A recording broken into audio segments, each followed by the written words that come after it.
એનિવર્સરીની તૈયારી કંઈક આવી કરી હતી। જય શ્રી કૃષ્ણ, જય માતાજી। મેં જે પાર્સલ મંગાવેલું તે આવી ગયું। તો હવે તમને બતાવું કે એમાં શું શું છે। તો જો આમાં એક નેટ છે, બલૂન્સ છે, યલો LED લાઇટ છે અને બલૂન ફૂલાવવા માટેનો પંપ છે અને હેપી એનિવર્સરીનું બેનર છે।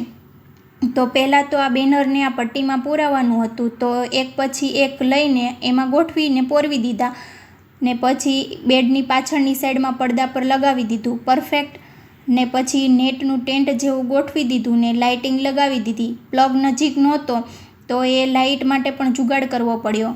તો આ રેડી થઈ ગયું છે।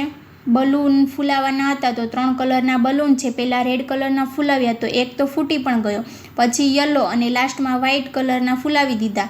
જો આ પંપ વગરના ફૂલાવાના હોત તો 2-3 ફુગામાં તો પૂરું જ થઈ જાત, મોઢું દુખવા લાગત।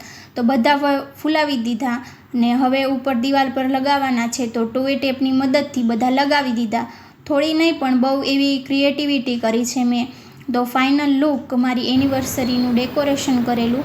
બેડશીટ ચેન્જ કરવાનું તો ભૂલાઈ જ ગયું, તો લાસ્ટમાં એ પણ કર્યું। એકલા આ ડેકોરેશન કર્યું મારા હસબન્ડને સરપ્રાઈઝ આપવા માટે, તો એને તો બહુ જ ગમ્યું અને થોડીવાર અમે લોકોએ ફોટોગ્રાફી કરી।